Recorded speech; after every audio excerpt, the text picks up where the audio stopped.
Guys, അപ്പൊ രാത്രി മന്തി കഴിക്കാനായിട്ട് വന്നിട്ടുണ്ടല്ലോ. മൂഞ്ചിട്ട് ഊഞ്ഞാലാടി വേറെ എങ്ങാണ്ടൊക്കെ മന്തി മേടിക്കാനായിട്ട് പോണേണേ ഗായ്സ്. അപ്പൊ നേരെ മന്തി കഴിക്കാനായിട്ട് അല്ലേ? Bye bye.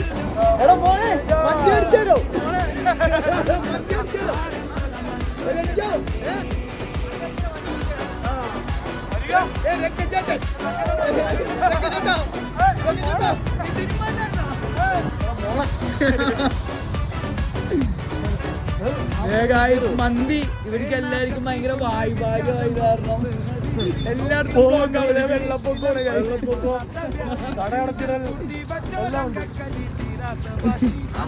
ഭാഗ്യമില്ല ഗൈസ്, കംപ്ലീറ്റ് വെള്ളം നിറഞ്ഞിരിക്കണ്.